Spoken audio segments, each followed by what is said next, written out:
మీరు లేకపోతే కనుక అక్కడ మీరు పవన్ కళ్యాణ్ సునాయాసంగా ఉంటుందండి సార్. సినిమా వాళ్ళు 6 నెలలకి సంవత్సరాలు పడతారు వారికి ఒకటి ఎంత ఏంటి సార్ గతంలో కృష్ణకి తీసేంత 6 నెలల రోజు వచ్చి సార్ వచ్చి దగ్గర ట్రైన్ మరుసటి మధ్యాహ్నం ట్రైన్ చేసుకోవాలి వెళ్ళిపో నిత్యం ప్రజలతో ఉన్న వాళ్ళకే రాజకీయాలు దిక్కులేదే 6 నెలల సంవత్సరం వచ్చేసి రాజకీయం తమాషా సార్. ప్రజలు చేరుకోవడం సార్. ఆయన వస్తే మీరే ఆ పార్టీకి వెళ్తానని చెప్పారు. ఆయన వచ్చి ఉంటే మీరే ఆ పార్టీకి వెళ్తానని చెప్పారు. పవన్ కళ్యాణ్ కానీ మీ ఇంటికి వస్తే కలవడానికి ఒప్పుకున్నారు. చెప్పాను కదా సార్. రాకపోతే ఏం చేయమంటారు నన్ను? సినిమా వాళ్ళు 6 నెలల సంవత్సరానికి వస్తారు అంతేండి. ఇప్పుడు మనిషిని ట్రై చేయాలి, ట్రైనింగ్ ఇవ్వాలి సార్. అమెరికాని నాటికి పెట్టి అయ్యా వాళ్ళు అమెరికా ఇచ్చేస్తారు. ఇక్కడ ఈయన చనిపోవడం తెలుసండి. మద్రాసు బూడిదైపోతాయని చెప్పేసి వారు ఆ విమానానికి సార్ వేలాది టన్నులు పూలు ఏరేసి మద్రాసు సిటీలో 2 అవర్స్ తిప్పారు సార్. గడసారి చూసుకోండి మీ దానకరుణ్ణి మీ నాయకుడిని అని చెప్పి మద్రాసు తిప్పారు. అటువంటి అర్జైన గౌరవం ఉత్సవం ఒక్కరు కూడా ఇళ్లలో లేరు సార్ ఆ రోజుల్లో. ఇంట్లో రాష్ట్ర రాజకీయాల్లో మీ వంతు సేవ వైసీపీకి రకంగా ఉంటుంది.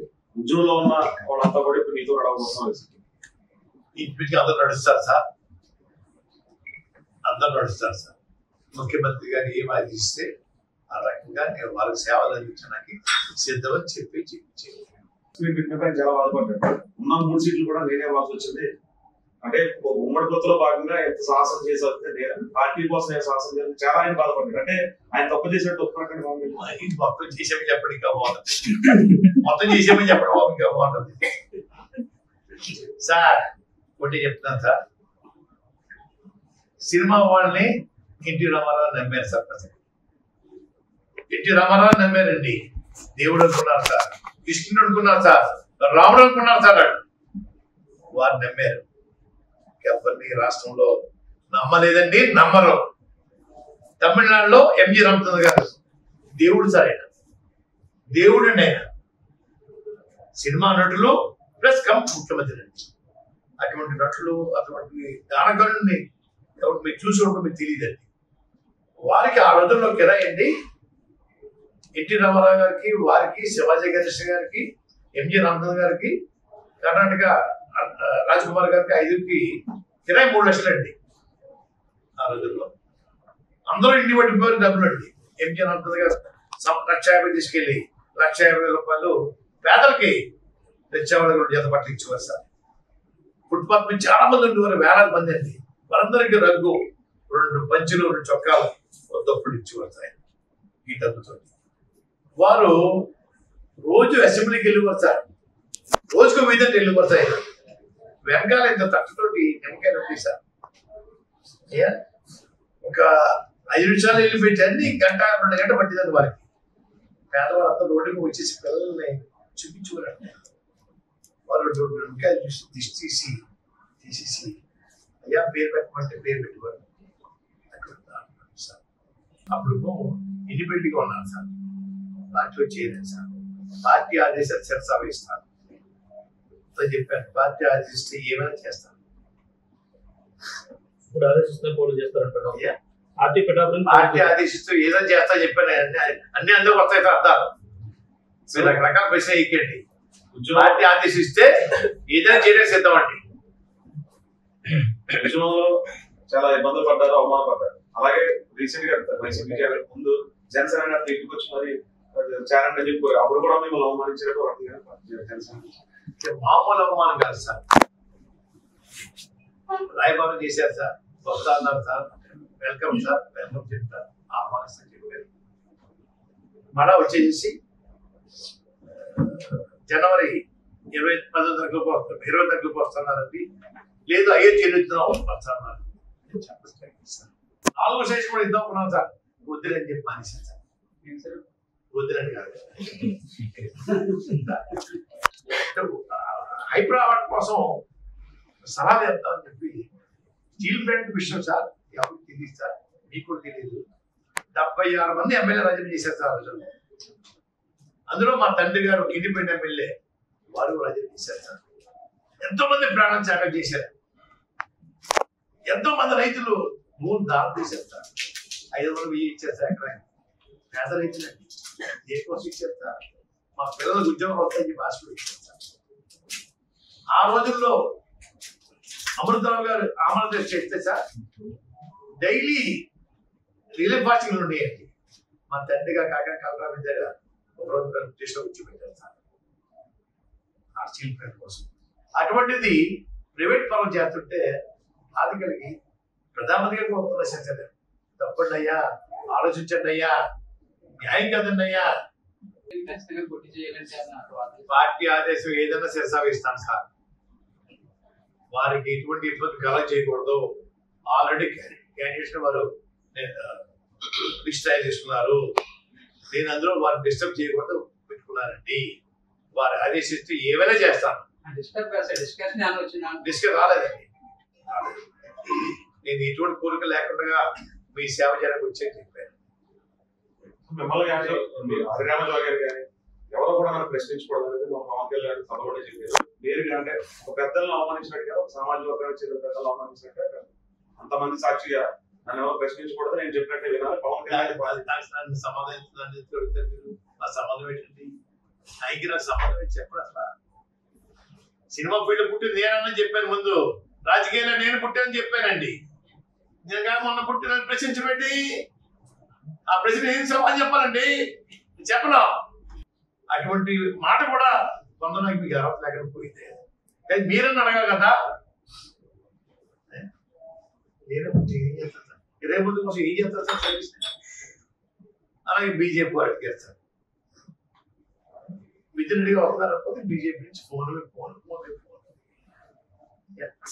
నేను అన్నానండి, నాకు మా అబ్బాయికి మంచి పదవులు ఏమవుతుంది, మా కుటుంబం కోసం కాదు.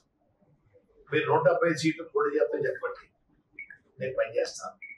175 సీట్లకి మంచి హైప్ రావాలంటే చెప్పండి, నేను చెప్తాను. మూడే 3. 1 స్టీల్ ప్లాంట్ ప్రభుత్వం ఆధీనం ఉంచుకుంటామని చెప్పండి. 2 పెంచకపోతే ఇవ్వండి. 3 పోలవరం ప్రాజెక్ట్ మేము కేంద్రం టేకప్ చేస్తాం అని చెప్పండి. అది కూడా ప్రధానమంత్రి గారు, హోమ్ మినిస్టర్ అమిత్ షా గారు అని అందరూ వచ్చి బహిరంగ సభ చెప్పండి. మీకు సర్వీస్ చేస్తాను. 5 సీట్ల కోసం 6 సీట్ల కోసం మీరు త్యాగం చేయకండి, నన్ను లాక్కండి రోడ్డు మీద. 2011 ఎన్నికల తర్వాత గ్రహణం వీడిందా? మళ్ళీ ఇప్పుడు ఎలక్షన్ గ్రహణం పక్కన పక్కన ఇస్తారు. గ్రహణం వీడిదిగా పెట్టి ఇంటికి వెళ్ళిపోయి సార్ చంద్రబాబు నాయుడు గారు మమ్మల్ని ఊచకోత కోసేసి హాస్పిటల్ జైల్లో 14 రోజులు ఒకే బట్టతోటి స్నానం లేకుండా మమ్మల్ని మగ్గిలా చేశాడు సార్. దానికి కారణం తెలుసా మీకు? కుటుంబంతో ఆత్మహత్య చేసుకునేలాగా ఒక విధంగా ప్రోత్సహించాడు సార్. పోతే దరిద్రం పోతే చూసాడు సార్. భగవంతుడు నాకు కళ్ళకు వచ్చి ఆ పత్రం చూద్ది కానీ బిడ్డ, పత్రం చూడకుండా వెళ్ళిపోతే వెళ్ళగా అని భగవంతుడు నాకు కనపడి ఆత్మహత్య చేసుకోకండి, ఆ పత్రం చూద్ది కానీ నేను రోజు దేవుడి పట్టణానికి ఏం కోరుకోలేదు సార్. అన్ని పట్టణాలు ఆపేశాను సార్. ఎంతో మీ గౌరవం అని చెప్పాను. అటువంటి చరిత్ర గల కుటుంబం. వారి వల్ల నేను ఎమ్మెల్యే అయిపోయాను, వారి దయతో మంత్రి అయిపోయింది. తప్పు నా తప్పు. మీకు తెలియక రాస్తున్నారు తప్పు. ఆపటి పోస్టింగ్లు ఎప్పటికి కూడా చెప్పుకుంటారు. నా రక్తం ఎర్రగా ఉంది కాదు, నా పిచ్చ, మా రాజకీయ పిచ్చ పెట్టింది మా ప్రధానికి చెప్పుకుంటారు. ఎవరు పిచ్చ కాదు, వారి పిచ్చతోటి ఉద్యమాలు చేసాం. ఎప్పుడు ఏ ఉద్యమం చేసినా కూడా బీసీలు దత్తరే ముందు ఉంటారు. సైకిల్ ర్యాలీ చేశారండి. 6,000 మంది సైకిల్ ర్యాలీలో 4,000 మంది బీసీలు దళితులండి, గిరిజనులు, ఇతర కులాలు. 2,000 మందే కాపులు. కాపు నుంచి బయటి 4,000 మంది ఇతర కులాలు ఏంటి అని ఆశ్చర్యపోయేవారు. అదే వెళ్తారు కదా, వాళ్ళకి వెళ్తారు అంటారు. ఏంటి ఇప్పుడు ఎందుకని ఆయన సినిమా ఫీల్డ్ గొప్పవాడిని తవ్వచ్చు, రాజకీయాలు నేను గొప్పవాడిని. గతంలో చంద్రబాబు నాయుడు గారండి లోక్సభ స్పీకరు బాలయ్య గారిని, అసెంబ్లీ స్పీకర్ రామకృష్ణ గారిని, ప్లానింగ్ బోర్డు వైస్ చైర్మన్ బొడ్డు భాస్కరరావుని పంపించి నన్ను ఆహ్వానించారు.